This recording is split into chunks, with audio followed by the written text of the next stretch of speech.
नमस्कार दोस्तों, आपका स्वागत है अर्जुन ब्लॉग और यूट्यूब चैनल पर। वीडियो शुरू होने से पहले वीडियो को लाइक और चैनल को जरूर सब्सक्राइब करें। बेल आइकन घंटी को ऑन करें क्योंकि हर वीडियो की नोटिफिकेशन आपके पास सबसे पहले पहुंचे। कमेंट करके जरूर बताना वीडियो कैसा लगा और आपको किस तरीके का वीडियो पसंद है। वैसा ही वीडियो हमें आपके लिए लेकर आएंगे। एक कमेंट करके बताना आपको नया वीडियो चाहिए तो कमेंट करके जरूर बताओ। तो दोस्तों, कहानी की शुरुआत करते हैं।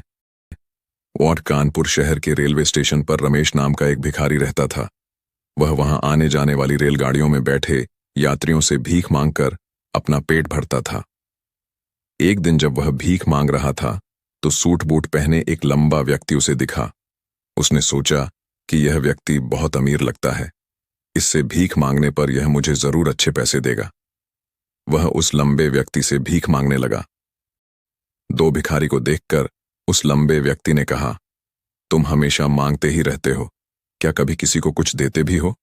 रमेश बोला, साहब, मैं तो भिखारी हूं, हमेशा लोगों से मांगता ही रहता हूं। मेरी इतनी औकात कहां कि किसी को कुछ दे सकूं। लंबा व्यक्ति बोला, जब किसी को कुछ दे नहीं सकते तो तुम्हें मांगने का भी कोई हक नहीं है। मैं एक व्यापारी हूं और लेन देन में ही विश्वास करता हूं। अगर तुम्हारे पास मुझे कुछ देने को हो तभी मैं तुम्हें बदले में कुछ दे सकता हूं। इतना कहकर वह लंबा आदमी ट्रेन में बैठकर चला गया। 3 इधर रमेश उसकी कही बात के बारे में सोचने लगा। उस लंबे व्यक्ति की बात उसके दिल में उतर गई। वह सोचने लगा कि शायद मुझे भीख में अधिक पैसा इसलिए नहीं मिलता क्योंकि मैं उसके बदले में किसी को कुछ दे नहीं पाता। लेकिन मैं तो भिखारी हूं, किसी को कुछ देने लायक भी नहीं हूं। बहुत सोचने के बाद रमेश ने निश्चय किया कि जो भी व्यक्ति उसे भीख देगा उसके बदले वह भी कुछ जरूर देगा। लेकिन अब सवाल यह था कि वह खुद भिखारी है तो बदले में देगा क्या? 2 दिन बीत गए। रमेश को इस सवाल का कोई उत्तर नहीं मिला। तीसरे दिन जब वह स्टेशन के पास बैठा था, उसकी नजर पास के पौधों पर खिले फूलों पर पड़ी। उसने सोचा, क्यों ना मैं लोगों को भीख के बदले फूल दे दिया करूं। उसे यह विचार अच्छा लगा और उसने वहां से कुछ फूल तोड़ लिए। अब जब भी कोई उसे भीख देता तो वह बदले में उस व्यक्ति को फूल दे देता। लोगों को यह बात बहुत पसंद आई और वे उन फूलों को खुशी खुशी अपने पास रख लेते थे। कुछ ही दिनों में रमेश ने महसूस किया कि अब उसे बहुत अधिक लोग भीख देने लगे हैं। वह रोज स्टेशन के आसपास के सभी फूल तोड़ लाता था। जब तक उसके पास फूल रहते लोग उसे भीख देते, लेकिन जैसे ही फूल खत्म हो जाते भीख भी मिलनी बंद हो जाती। यह सिलसिला रोज चलता रहा। एक दिन रमेश ने देखा कि वही लंबा व्यक्ति ट्रेन में बैठा है जिसने उसे पहली बार प्रेरित किया था।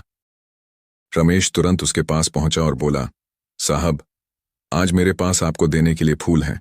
आप मुझे भीख दीजिए तो बदले में मैं आपको ये फूल दूंगा। लंबे व्यक्ति ने उसे पैसे दिए और रमेश ने बदले में फूल दे दिए। वह व्यक्ति मुस्कुराकर बोला, वाह, आज तुम भी मेरी तरह व्यापारी बन गए हो। यह सुनकर रमेश बहुत खुश हुआ। उसके दिल में वह बात फिर से गहराई तक उतर गई। उसे लगा कि अब सफलता की चाबी उसके हाथ लग चुकी है।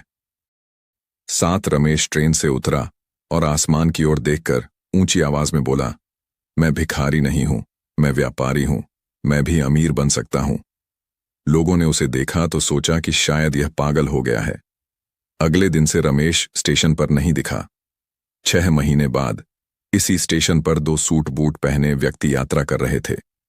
उनमें से एक ने दूसरे से कहा, क्या आपने मुझे पहचाना? दूसरे ने कहा, नहीं, लगता है हम पहली बार मिल रहे हैं। 8 पहला व्यक्ति मुस्कुराया और बोला, नहीं, हम तीसरी बार मिल रहे हैं। याद कीजिए, पहली बार आपने मुझे भीख देने से मना किया था, दूसरी बार आपने मुझसे फूल खरीदे थे। दूसरा व्यक्ति चौंक कर बोला, ओह, तुम वही भिखारी हो।